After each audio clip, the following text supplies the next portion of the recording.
Hi folks, welcome to the latest episode, which I think is episode 14. I'd have to double check, correct me if I'm wrong. I hope you enjoyed the video of the Range Rover restoration. I hope it's all kind of making sense to you. Feel free to leave comments, leave abuse, etc. And enjoy. Today I've been powder coating, so I've been going through, got the oven and everything back at base, centre of excellence, sorry. So I've been powder coating the front headlight surrounds. One's come up beautifully. Happy with that. I've been powder coating all the wheel nuts. These have all been done with the satin black. I need to just run a tap through the thread, but happy with that lot. I've also been powder coating things like the seat handles. That one already had a big dent on it. I'm looking into some of the products that might be able to filter the imperfections, because while these two handles, that's a matched pair there, look nice, and I'm happy enough with those two, this one I'm less happy with. As you can see, the powder coat really hasn't filled in any of the perfections. I wouldn't have expected it to, but I didn't think it was as nasty as that when I first submitted it for the powder coating scheme.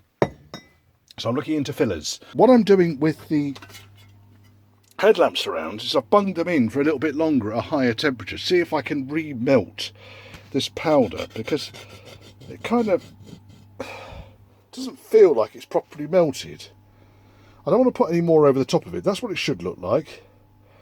That's what some of it comes out like. If any of you know what I'm doing wrong with my powder coating to make a second coat do that, then please let me know in the comments. I am trying. Easter weekend was gorgeous. 25 degrees, blue skies. Tuesday after Easter. Damp bordering on wet, I'd say. Left the bloody unit door open. Right, okay, so what have I been up to? What indeed have I been up to? That's riveting viewing for you chaps, but I can actually see what I'm doing. Don't worry. Fret not. Right, then that goes on there like that. Now, we get one screw and pop him in, just to hold him in place. And astonishing, 6 screws hold these rear light units on. 6. There you go, look at that. Oh, that's the cat's arse, that does, doesn't it? So for the passenger side, what I'm going to do is I'm going to slightly change my process here. On the inside of the inner wing, rear inner wing, there's an access plate, and it's designed exactly for this purpose, I guess. That what we've got here is a wedge of electrics, some of which needs to be pushed in tighter, blah, blah, blah, blah, blah. I shall feed the wires through the inner wing and position the rear light on, and then connect them through the access holes here, which is going to be a little bit of a ball's ache, but we'll give it a go. What's the worst that could possibly happen? There's also an access hole on that side, but because there's only one bullet and one wire on this side, it's a lot easier doing this side. But it might be the preferred approach is to do it that way round on this side. So let me get the light fitting. You don't need to watch me feeding the light through. I need to get another grommet, cracking toast on there. That's where the wires are going to go. So the wires need to feed through these 3 individual holes, then out through there, and then go into that void there where I'll put them together on the other side. So you don't need to watch that, because that would just be boring. Light. I've got side lights, indicators, earths at the front sorted out. I have got rear lights all accessed. I've isolated the fuel pump, and I've also isolated the coil just while I'm doing the tests and so forth. So let's see what works. So first of all, and the other thing is I've connected up, let me show you this. I've connected up the hazard plunger, which is here. When I pull the hazard plunger out, you'll see that there's a copper disc in there, and they just get furred up. Alright, so that's why your indicators won't work. So if your hazard lights work, oh look, and they do,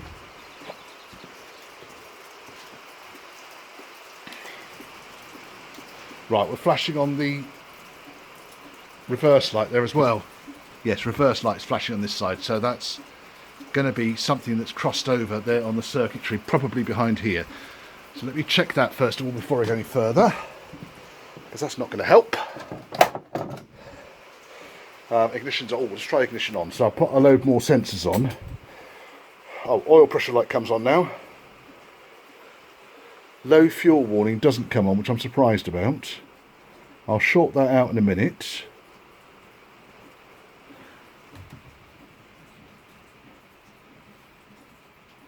The gauge is moving. I'll just check why the... And what's the other one? Brake. Do the lights work while I'm here? So let's put it on side lights. Let's look at the panel lights. Do they come on? Yes, panel lights are on. You can see them in there. Is that one on? No, one panel light's not working. That's easy enough to fix, especially when I've got the back off. Well, I can see that one's working. And that one's working. And yes, lights are working.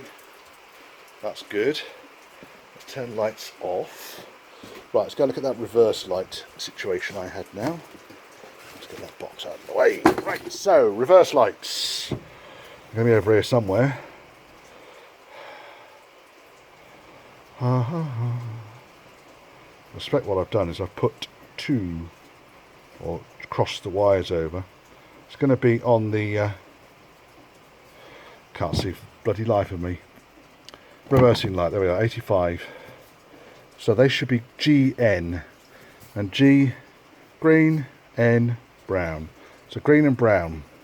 And I suspect what I've done is I have mixed up with the green and red.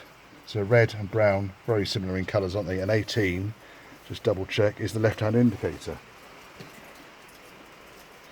So I think what I've done is on this side, I have wired up in there, in that bundle of wire in there, I've put the reversing light onto the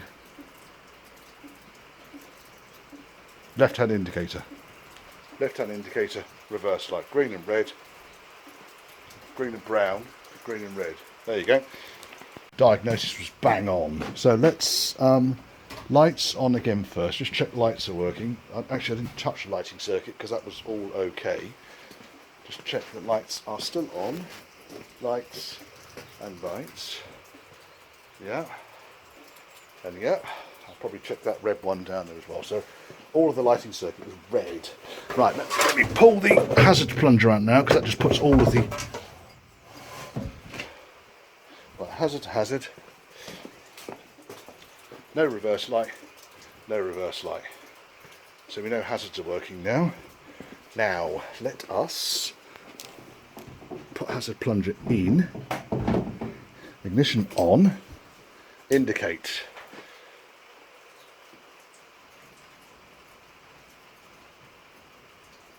That's quite lethargic, isn't it? Probably run better when the engine's on. Oh, I've got brake lights on. That's not really a problem. But the reverse light is not on.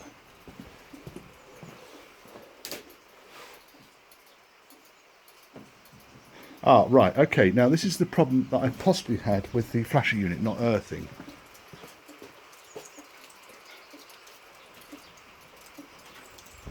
It's working.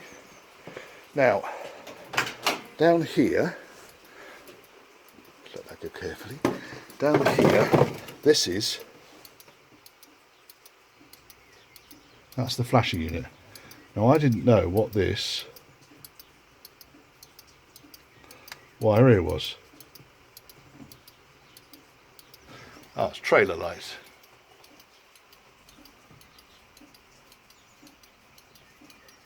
Okay, so maybe this just needs to be earthed. If this is earthed, is it?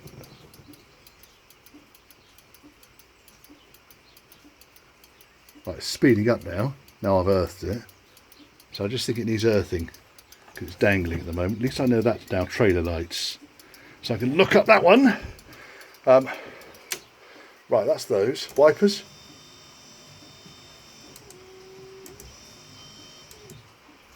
I know that's working. So brake lights aren't working because the sensor needs to be adjusted here. It's got nothing adjustment, there's no adjustment on it at all at the moment. So I suspect if I pull the, well actually let me just adjust it, it's a lot easier to adjust it. So I'll adjust the brake light, then I need to work on why the handbrake light's not working, because that's not working. And reverse, does reverse work? Right, so reverse lights. No, just brake lights are still working. So let me sort the brake lights out first, and then we get on to the others. So I've fitted the brake light switch. I'm just going to test it works now, but because I can't be in two places at the same time, especially with the camera. Here, they're working. Just as I take out the slack on the brake pedal, it works. That's good news. Next job done. Okay, so handbrake switch, not handbrake switch, reverse light switch is here on the gearbox. It's in front of the gear stick. Nicely located. So first thing I'm going to do, I know the circuit is fed by a green wire. So a bit of oil on that. So let me check for voltage. I'll put it in the 20 volt range. I shall stick the red probe into the connector. I shall flick the ignition on. And I shall earth it, and we shall witness.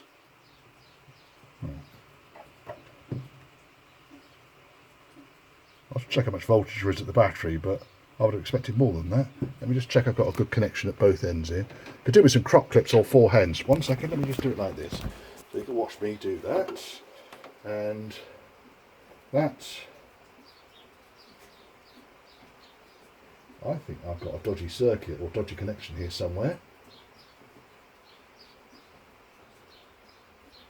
Yeah, I think I've got a dodgy connection.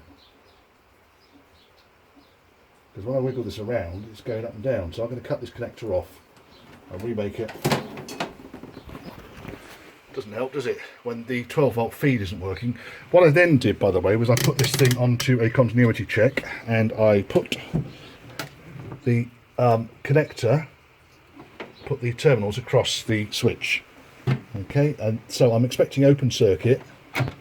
Well, so across the switch, expecting open circuit, which is what we got. Go into reverse, ignition's on, and there you go, closed. So we know the switch is working. It's the 12 volt feed to the switch I think is suspect here. So I'm going to cut this connector off. I'm going to make up a new chunk of cable. So first of all, once I've cut it off, I think what I'll do is I'll check that the feed from the engine bay is good. There's two wires here, because one goes then down to the handbrake switch. No, it goes down to the diff lock switch, which is down there. You can't see it, I can. There it is. Say hello diff lock switch. Hello diff lock switch, there you are. Right down there. That's what these little axis panels are for. Handbrake axis on this thing is a little bit better than it is normally, because someone's previous owner has, fucking hell, someone's previous owner has cut out this section here. So normally the access hole's like that. So you can't access all of this stuff down here, but someone's probably been cursing the way you can't get to the switch without going underneath and having small hands and so forth. So that's why that's happened. Right, ignition off. Let's sort this out next. So by putting load on this feed, so you can't see because the light's not working, there we are, the light's working now. By putting load on this feed, the voltage drops from 12 volts down to 0, which indicates it's a high resistant component in the circuit. Now, what I probably need to do is to trace this green wire back up onto the bulkhead and see if a similar problem occurs up there. Basically, all of the green circuit comes off these two fuses. There's fuse 52 and 53. That's the one on the right-hand side as I face the fuse bolt. That's the one in the middle. So the one in the middle, and I know this because these two have been reversed around in my car for some bizarre reason. So the one in the middle feeds into the wiper motor. It also, because that's for the park, it also feeds into 60, which is the what should be the wiper motor switch. It is windscreen wiper motor switch. It bridges off and goes into 55, which is the stop lamp switch. So we know all of that lot's working. So the middle fuse I think is okay. The fuse on the right then has two green wires coming off it. So 1, 2. So follow these two down. So follow that one down there. And that one goes down to 56, which is the reverse light switch. Okay, that's the wire that I've been testing. The other wire on that fuse goes down, branches off there, and then goes into 47, which is the hazard light switch, which we know works. So half it's working, the other half isn't. Now, hazard light switch also has a brown feed, doesn't it? Yes, it does.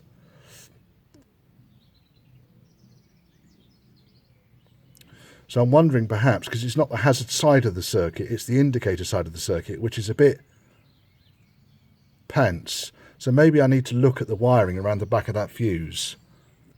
Unfortunately, having everything green really doesn't help. Fixed it. Of course I fixed it. I always fix things. Right, so any form of high resistance, the most likely places you're going to find high resistance is in dirty connectors.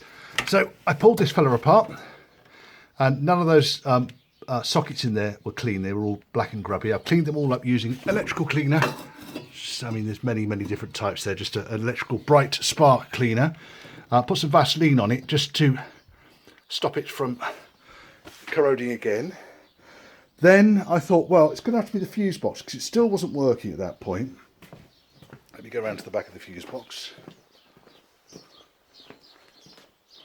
Stop raining. On the back of the fuse box, we have got... So here we've got... Can I get any more light up here? Sort of. That. No. Well, on the back of the fuse box anyway, we've got the two fuses, and then what we've got is five different green wires. Two green wires go onto one terminal. This wire is the one that goes through the bulkhead, so that's the one there that's caused me the problems. Okay, so I thought, oh, that's interesting. Fiddled around with it a little bit, pushed it in and out. Thought, well, I wonder if I connect a light bulb onto the other side of it, it works. Didn't. So basically that one terminal on the fuse box there was the one that caused all the bother. Now, what did I do next? Within the fuse box, you've got two springs that hold the fuse in. That spring there is the one that connects onto the green wire that runs through to the reverse light switch, and it was that one that was causing the problem. So I removed the fuse, cleaned up that blade, and it was quite furred up.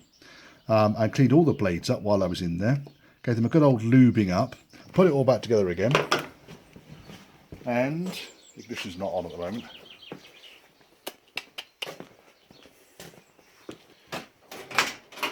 Let's pop. So we're back. Oh, hang on a second. We've not put that brown wire back in there yet. Let's put that back in. That was my test wire that I pulled out. 1 second. Right, so the whole circuit's back exactly as it was intended. The only change is I've put a bullet connector in there because I thought that spade that was going over there, two wires bridged into it, was the original cause of the problem, but it wasn't. I've put the brown wire back in there, and then to put ignition on, we're getting nothing. Why are we getting nothing? Oh, because I need to turn it one more click. Right, so ignition's on, and if I pull the handbrake up, brake light comes on, which is good. Does the full beam light come on? How's full beam? Full beam. Yes, fuel beam light comes on. That wasn't working before. There's no fuel beams on the car at the moment. The only one that's not working yet is the fuel warning, and I'm going to check on that in a minute. So now, into reverse, and yay! We has reverse light. Got an interior light, which is my test light, oil pressure light, whatever you like. I'll put some bullets on it, and it works. And the door's shutting easier, and I go down to the switch on the console, it works. And I go around to here, other door. You ready? Oh my goodness. So I put these courtesy switches in, so they're all working beautifully. Oh, look how nicely that door closes. Right, okay, the other thing I've done is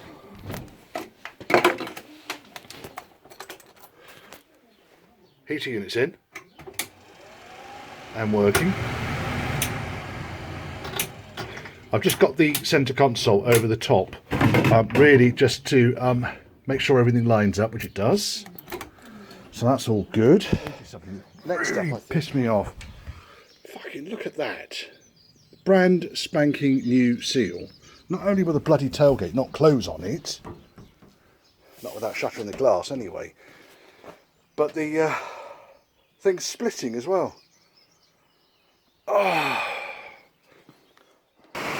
Turned out nice again, hasn't it? Trying to get some pissing work done today.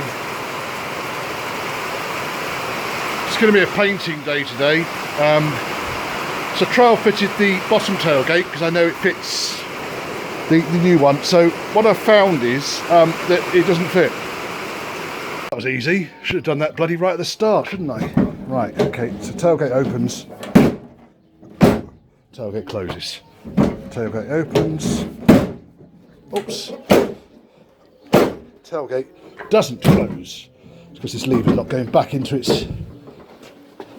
If I put some releasing agent. Trouble is this tailgate's heavy. And I am working one-handed. Now, that caught on something then. What did it catch on? Oh, right, okay, that is now too far out. Because when I push it up, it's belting the end. And this one is kissing the end. So let me shorten that. I think that's done. 10 seconds later, I've just shortened that piece there. And now, one hand. No slamming, nothing. No drama. Lock. Right, now we know that fits, I can know where to adjust the back wing to. This side still fits. If anything, I could probably bring the tailgate down just a smidge. This fella needs to settle into its rubber. So now it's settled a bit. It's a lot closer than it was. I'm going to put the catches on this. Actually, no, I'm not going to put the catches on this because I've left them at home. But I'm within a farting distance of getting those catches to reach. I can get the top tailgate to seal as well. Okay, that's a job done. I'm pleased about that. Well, these have come up fine. Okay, not my best paintwork, but it will do the job. For a seat base, this is a Palomino colour that Land Rover like to use on these Range Rovers. It should match the interior colour quite nicely. It will do. Right, going to bolt these in the car now. Right, we're almost ready to put these seats in. So I've had to make some minor adjustments. The holes didn't necessarily line up that well, so I've had to elongate that hole slightly. I've had to clean out some threads, and then I've also found a whole load of these kind of things. There weren't even any bolts in that, I'm pretty sure, when I took it apart. So what I tend to use, where it's just a blind kind of air it's going into, i.e. it's such a faff getting underneath to reach the bolt for that, the nut for that, and I certainly won't get the captive plate in there. I use riv nuts. So let me demonstrate, let me turn the music off, I'll demonstrate riv nuts. Riv nuts, marvellous things, work a little bit like pop rivets in that you crush the middle section here and the bottom section locks into place. This is what the native riv nut looks like. In the bottom of it is a thread. They're all metric threads that I've been able to find, but that's not too much of an issue. And the idea is this top section, so from my thumb up, nail upwards, focus, crushes. This is a tool that I use. So all I really do is put the riv nut onto the end. There it is. Wind the tool down so it's tight to it. Hold this rigid and wind the top nut. And what it's going to do is it's going to draw this thread out and crush this top section. So this is it in operation. You ready? I'll just put a little dab of Skloop on it just because it's going into a bare hole, and then I'll hold that and I'll go onto this right way, and then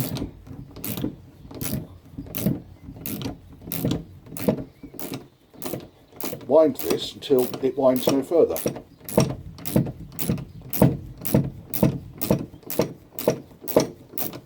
Dun, dun, dun. I mean, you could put a ratchet wrench on the top here with a socket. I'll just use a ratchet spanner. There it goes. Right, now, then we wind the whole gubbins out. Da, da, da, da, da. And then, ta-da! Riv nut is no longer on the tool, and I can get an 8mm bolt. My 8mm bolt goes screwy, screwy, screwy, screw. How about that? Quite neat, eh? Riv nuts, love them.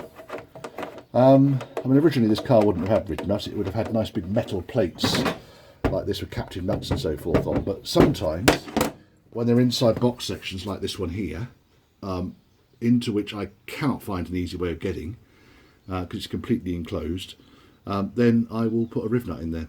And it's our little secret, eh? Using technology on a 1970s car that didn't exist in its day. But they're quite neat though, aren't they? Riv nuts. Available from many suppliers. And they do work beautifully. Right, so I'm going to get on with doing those two riv nuts there, because they're blind. I've already done a couple on the other side. There, that's what they look like. And then I can bolt this seat in, or seat base in, which is over there, patiently waiting. There they are, all three done. Matter of minutes. Cool stuff, huh? If you didn't know about riv nuts, you do now. Very bloody useful things. Right, okay, just going to put the captive plate back under here. I've had to elongate that hole slightly. The main reason for that is because I had to weld a new nose onto the front of this seat base because the old one was rotted out. And when I lined everything up, you can see the riv nut lines up beautifully down there. It didn't quite line up with the hole, so I've just adjusted. There's one bolt in there and there's one out there that both go into that captive plate, and then obviously all the other bolt holes are lining up around. So I think now it's a case of stop gabbing on and actually getting on with this bloody thing. So I need to put that captive plate back on the chassis and wind it in. Guess what, chaps? I'm sitting in the car. Seat bases are in. You can't really see because this thing doesn't go out. Seat base. I've put the old driver's seat in it for now. But look, do I look good in this car? No, I don't look good in anything. Anyway, after what seems like a entire day, I've got the deck panel on the car. It ain't coming off again. I sorted out the threads down here. Somewhat disappointingly, there's a huge gap between the front wing and the door. So I need to push the door in at this hinge edge by some distance, and it could explain all. Right, I was having a good old think about this last night. So this bit here, so if I put the wing or the deck panel in place, it fits. I can't bring it any further this way, so it's almost like the top of the, I'm going to try and push the top of the door in a tiny bit, but it's not going to go much further. I'll give it a go, but I'm worried then if I push the top of the door in, it's going to then bugger up this line down here which fits. I am wondering perhaps, and I was just looking at this just now, if we were to body shop, because there's a high point there, body shop man were to dress that down just a tiny bit. It's miles out on that side. I'm trying to really work out what I need to probably do is get this deck into the right position. You see the reason I can't go any further that way. It's already quite tight on this side. So I need to get the deck in the right position. And then once it's in the right position, I can start to assess whether the problem is with the door skin on the frame or with the hinge. So stage one, what I've done is I've propped the door up on a jack for now. I've got it roughly the right sort of height. I've undone all of the hinge bolts, which is accessible through here, but it's going to be a pain putting them all back together again. It happens. And then what I've done is I've put 4 shims on there. Now when I put 4 shims in, you can see how much that gap has opened up there. Probably enough. If I take these 2 big fat shims off the door edge and move them down, I'm going to see what happens. So basically, again, it goes back to geometry, because effectively what I've done is I've made the top of the door swing out further as it opens by putting those shims on the inside. Shims on the door rather than shims on the A-post. I'm going to screw these fellas up, and then I'm going to remove these fellas and see what happens. But as you can see, there's a huge gap there now opened up, and I've got a feeling that when I have done this hinge up, I'll be able to move the bulkhead back to where I want it to go and also shift it up slightly. Yes. Right, believe it or not, it is a lot better. I'm going to have to find a way of massaging this top edge of the door down, or the bottom edge of this up. It needs some gentle persuasion. I'm going to wait till the body shop chap has a look at it to tell me what needs doing, but it may be easy to rework the top edge of the deck very, very slightly, work about half each to bring that gap up. The gap down the edge of the door is better than it was. Okay, so I kind of had a little bit of a fiddle myself. There's a high spot on the door here, right there. Paint's crazed around it, so it's going to need to be taken back. It's where the skin's gone over the frame, and the frame's just sat a little bit too high. So Steve's going to have to help me out with that bit. But good news is now, let me find there's a line going down the side of the car now. You see the line going across from the scuttle panel onto the door. Strobing there, sorry about that, I don't know what causes that. And as I go up and down, the reflections, they're not bad. They're a lot better than they were. Mild disaster. This pair of Lucas original seal beam headlights, connected them up to the electrics, lit up, flash worked, full beam worked, turned them off, dip beam stopped working on that. Oh, flash still worked and full beam still worked, turned them off and they've all smoked up. What the heck? It's a shame, isn't it? Never mind. I got some Y-Pack units which were in the shed, which I fitted up to the front panel. So basically, I was going to put these on Dad's car, but basically got the side light in the headlamp unit as well, and they look quite attractive. So I'm going to put, basically when you're standing up looking down, you can't really see the side light bulb. So you imagine like there. Yeah, rather smart, aren't they? So I've wired the side light bulb in. That's pretty easy. Just sitting there waiting to go in. And I'm just fixing the brackets onto the bottom of the front panel, and then I can fit these.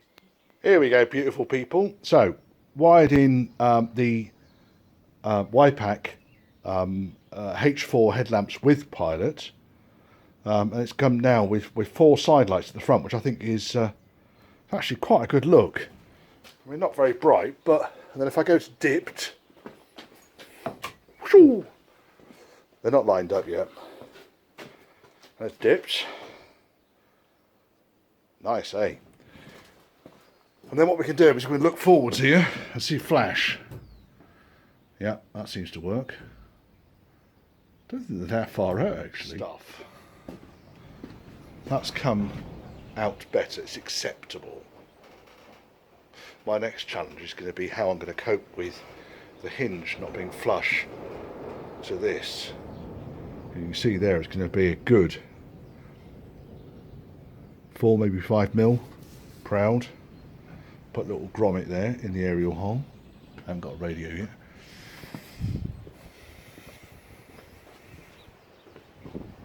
I didn't do any of the heater hoses today. I was going to plan on doing that, but instead I got distracted by doing headlights. So it's not like I was distracted on futile crap, but it was just outside stuff rather than inside stuff. I've trial fitted the piece onto the A-post, that bit there.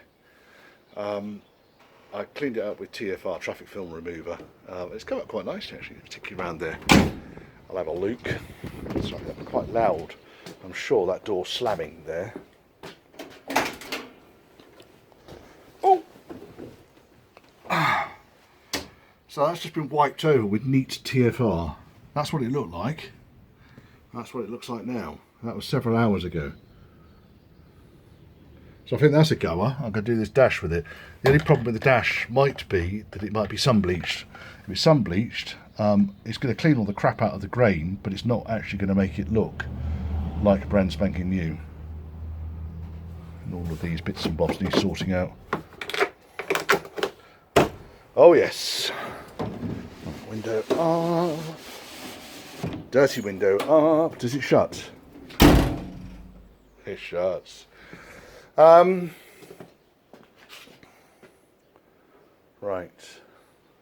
Packing up. So it's been quite a fruitful day, I think, today. That deck panel going on is a big win, even though I'm not entirely happy with that. But I think it's more to do with the brand spanking new wing than it is to do with the deck panel. Because you look at that gap there, yeah, just about get my finger up to the root of my fingernail. Same finger. Taking it around here just in case you think there's any magic involved in this. There we are. Up to the root. So it's gone on exactly the same amount on both sides. Now I'll see if I can shift the wing forwards a tiny bit. It's got a fair amount of adjustment on these bolts around and about. It's just a faff. I've already had it off for now a couple of times today. I could widen that gap up in the front wing by shifting the whole front wing that way. That was almost a rabbit then, wasn't it? No, it's not really. Crocodile. I told you I get distracted by stupid things. Gap at this end of the door has remained consistent even though I've been pissing around with all of the shims at the door edge. I'm pretty pleased with it. I might try and fit a bonnet tomorrow and see how the bonnet lines up with the deck and the hinges and so forth. Getting close. Please tell my missus it's getting close. It is getting close. I've even been going through and sorting out the fittings. So there's one of the old trim panels. I popped it on to make sure it fitted, and it did. And I've also then got the trim. These are the things that go up. Things that go up the B post, up there. For the bits that go there beside the seat, the rear seat, what I might do is I might put some self-adhesive Velcro strip to hold them in place. It's another loud slam. To hold them in place. And the main reason for that is that I don't like, if we look at this thing now, let me go on the other side and look at it.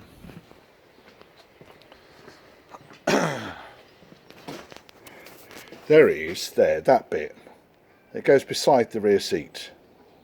Okay, so we're talking about the bit that's beside the car, on the side of the car. Now, fixings for that.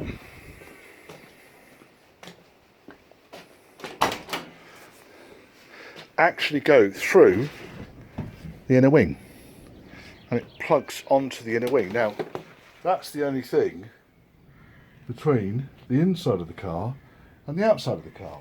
And I'm wondering if the reason these things rot so horrifically is because someone's drilled a load of fucking 8mm holes all over the place to allow these things to plug on. And then of course the water gets through those gaps and warps the panel, and then they end up looking shit like that.